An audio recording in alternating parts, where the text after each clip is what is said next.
welcome to the latest Hammer Horror in Order, where the gimmick is right there in the title of the series. We're going through the Hammer films library and watching the horrors and the thrillers that they released in the order that they were released, so kind of chronologically, right?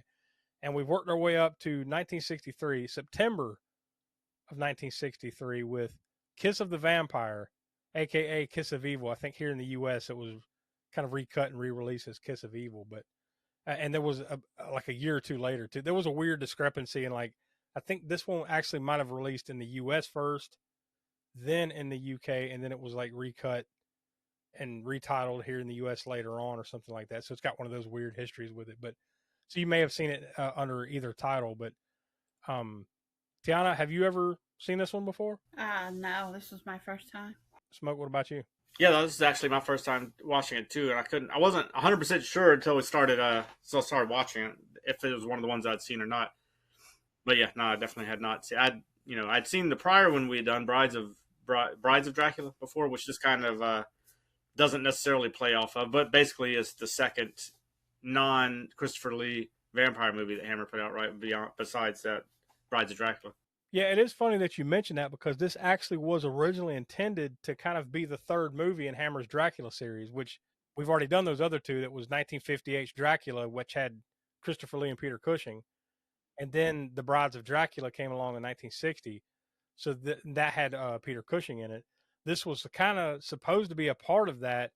But one thing that I had read was essentially they kind of backed off that, changed the story and everything because Peter Cushing didn't really think that the character Van Helsing would have anything to do. And we're not, we don't do spoilers on this, but what I'm going to say is kind of, I'm not going to tell you what happens, but there's kind of a little bit of a spoiler here. Peter Cushing said that Van Helsing, the character, would not have anything to do with black magic. So because of that, I guess they kind of had he stepped back and then they retooled it and changed it. So it's not it's not Dracula, it's not Van Helsing, right? Yeah, and that's not something they could retool for Peter Cushing. It's a very, without again getting into too much of the spoilers here, is that those scenes are integral to the plot of this movie. So it's not like the writers could say, okay, well, we'll just scrap the whole black magic thing and so Peter Cushing can come in here and do Van Helsing. So I mean that would have changed the whole tone of a lot of stuff going on here. Yeah, and this one blows a lot of some of the conventions of vampire movies out too, right? Like, and some of it doesn't necessarily jive with what you know about vampire movies, and also doesn't kind of make a lot of things aren't explained very well in this movie. Yeah, like the lore, like the differences in the vampire lore that they have in this versus the Dracula and the Brides of Dracula. Yeah, like apparently there's some amount of sunlight or daylight that they're cool with, but not like full on daylight. Maybe if it's cloudy or something, they're okay. but when the sun comes out, like they have to scurry away, kind of thing. So that's a little bit, they're playing a little fast and loose with some of it, right? And of course, what happens in the end is it's out of left field to anything you know about any other vampire movies I've ever seen, right? Yeah. Especially the and like I said, we're not giving spoiler alerts here, or not spoilers, but we're not giving away spoilers here. But yeah, the climax of the movie is something you definitely have never seen in a vampire movie before. I'm pretty much before or after. I don't believe. Not that I recall, at least not quite like that. Yeah. Now you could argue whether it looks good or not. That's 50, 60 years later, whatever we are, 60 years later, that's kind of that gap. But the budgetary, the plot line itself is really cool, I think, and a cool idea. But yeah, it's the budget that any of these types of movies had for, again, I'm trying to skirt around saying it because it'll just give away the whole thing. But you don't want to, but just the way that these things were done in most movies at this time were done this way, and so it's not going to look as good as it could look, I guess, later on, right? Well, there was a little Alfred Hitchcock movie that came out not long around the same time, maybe a little bit after. It's called The Birds. Yeah. I don't think that's giving much away. Yeah. But that's done 1,000 times better. So that makes this kind of look even worse in a way. And when you watch the movie, you'll understand what we're talking about. But I think overall, this was directed by Don Sharp, which was the first time that he had done anything for Hammer, and really didn't know much about horror movies at all. Really, he wasn't like a horror guy. So that was a little bit unconventional, right? Especially for the way Hammer had done things, right? Yeah, and I think he did a great job. I think as far as coming into, I mean, whatever you think about the storyline, the plot line, and the thing, and the horror elements and the vampire elements in here, the look of this movie is is beautiful. Oh, And absolutely, yeah. I had to double check just to make sure it wasn't actually shot in some other certain locations. But like we said, Hammer is good at shooting locally and making it look like somewhere else. In other words, like you can believe that they're in a Bavarian woods, in some of these exterior shots that they're supposed to be in. The castle scene, or I mean, you could obviously tell it's like a matte painting, but it's very well done. The scene in the inn, right? The abandoned inn and all that. There's just a bunch of cool set designs and exteriors used well in this, and really gives you that gothic atmosphere. Yeah, everything we do in this Hammer series, where it's like movie to movie, almost every single one of them are shot in Bray Studios or Yeah, in the area around it. But like they almost always feel like it's somewhere far away, right? I mean, they were masters of making a lot out of little. You know, yeah, that's probably the best way to put it. And say what you will about like last month we watched The Damned, where we didn't really like that one quite as much as a lot of the other movies that we've seen. Even lower tier Hammer movies that we've seen so far still look oh yeah, really good. There's no disputing the quality yeah. of what They you saw. definitely were great at using what they had, right? Locations and sets, making good sets and all that. Just yeah, it's so you're rarely going to see a Hammer film that's ugly looking. You know what I mean? It's whether regardless of the story, whether the story's great, top notch, passable, or whatever, it's always going to look good. And some of that is somewhat subjective, but what's not very subjective is the look. I mean, like for the time and everything, and the fact that most of these still really hold up look wise. I mean, Hammer's almost undefeated in that. It's also the first in this series for a while that's color, right? Like we kind of there were some color flicks, and then all of a sudden it went back to black and white for a while. And now this is the first one in a while. Without looking at the list, I'm not sure the last one, but it's been a minute, right? Yeah, and I think that probably maybe two reasons why they were doing that before is, especially when they get outside the horror movies, they're kind of dealing with thrillers and slightly film noirish kind of stuff.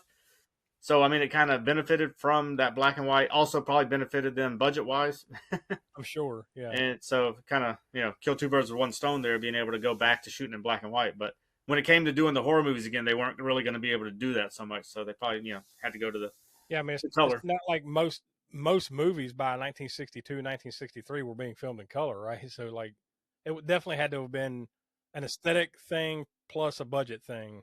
Yeah, yeah. I think they were definitely fans of Hitchcock. I mean, well, we talked about in this movie the birds, whether the birds came out before or after a certain whatever. But I want to say the these came lady, first. yeah, and then the movie The Lady Vanishes. There's some elements of that in here. It seems like too, with a certain, again, without getting into the plot too much, But there, yeah, you can definitely see the Hitchcock influences here, and Psycho being shot in black and white at the time, and then that also opened up the floodgates for a slew of other thrillers, both from Hammer and other British studios and American, all kinds of not necessarily copycat, but I mean using that style, just going back to black and white to shoot a thriller, and I think that had some of the effect on some of their thrillers being shot in black and white as well, even after they had already shot a lot of things in color. So. Well, I think overall it's another great flick from Hammer, and it was definitely appreciated on my end from last month with The Damned, which I didn't like as much. I mean, that was the lowest rated Hammer flick we've watched so far in the series. We only gave that one a hammer and a quarter. So we didn't talk about it beforehand. What are you thinking grade wise? I mean, like rating wise, we do 0 through 5 here, consensus rating. Um, to me, I think this is like a 3 hammer up, right? Like a lot of those ones that we've watched, they got 3 hammers, like The Curse of the Werewolf, similar movies, Brides of Dracula, Night Creatures, and that was 3 and a quarter hammers. So I think it's right there at 3 hammers, right? I mean, would y'all agree with that? Yeah, Yeah. definitely. Yeah, Yeah. three even. You mean? Yeah, 3 or up. I mean, wherever we want to land. I mean, it's at least there, right? Like with Brides of Dracula, I'd say Yeah. What did we Sure. give? Yeah. What did we give Brides? that was 3. That So was three. yeah, Yeah, that's Yeah. right. It's definitely right in there. I mean, anything I guess more. I mean, I wouldn't go any less than that, but like anything more is maybe splitting hairs a little bit. So I mean, it's definitely equal to Brides of Dracula.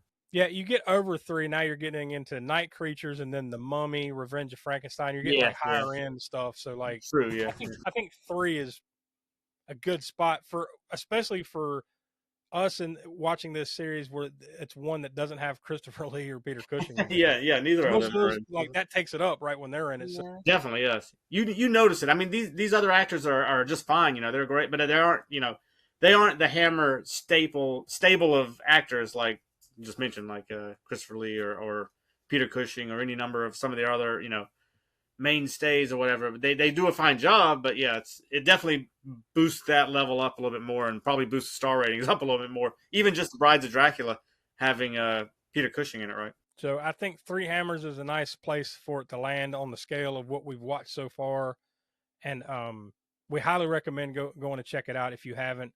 I'm sure you can probably rent it here on YouTube, or I think I watched this on Plex. There's various other places. It said that it was on Tubi, but I couldn't find a copy there, so you might have to do some searching. But as of the recording of this, I watched it on Plex, so it's out there, right? So we highly recommend you go check it out. Go buy a copy of it, right? We always say that too with these Hammer flicks. Yeah. Next month, we're going to be doing a horror comedy, which I don't think we've done any outright comedies here with this because we've been focusing on horror and thrillers. But this is a horror comedy that Hammer did, and it's called The Old Dark House from 1963. Now, this is a remake of what movie? It was the same title from like 1932, I believe we James saw. Whale directed it. Yeah, the director of Frankenstein. Directed. No, I've That seen one had that one. Boris Karloff in it. I Yeah, believe, Boris right? Karloff was in that one too. So it was, and that one was the same. It was based on a novel, I believe, right? Which is, it has that horror comedy spook house right type element where is it really a haunted house or is something else going on kind of vibe or something? So yeah, There's tons of those kind of movies, so I yeah, hope this one's done. yeah. That's a whole subgenre unto itself, pretty much. That's another thing. That's another thing that I think Hammer did pretty well was like gaslighting type moves, and you even had that gaslight moment in this, right? Like that Hitchcockian gaslighting type of like, what do you mean kind of moment that was in this movie. So like, yeah, that yeah, was something they really loved. yeah. That was kind of that mention I was talking about earlier, the lady vanishes kind of thing. Yeah, exactly. So that's what we're going to be talking about next month. The Old Dark House from 1963. So for Will and Donnie, who couldn't be with us, Tiana, the Professor Smoke, I'm Josh. We are from the All American Spook Show podcast, which you can listen to every Monday at 6 p.m. East, wherever you get your podcast, or right here on the YouTube channel. And we also encourage you to stick around here on the channel. Go check out our other series, including Grindhouse Gutter, Video Vortex, and we got a big winter event coming up in the month of January. We're calling it Polar Predators, where the Hammer, this series won't dip into that, but Grindhouse Gutter, Video Vortex, and the main podcast will, where we're talking about Yetis, snow monsters, winter beast, however you want to phrase it. That'll be the theme all throughout January and February. So you want to stick around for all that stuff here on the YouTube channel. And like I said, on the All American Spook Show podcast. And go check out aaspookshow.com for all of those things. So we'll talk to you next month.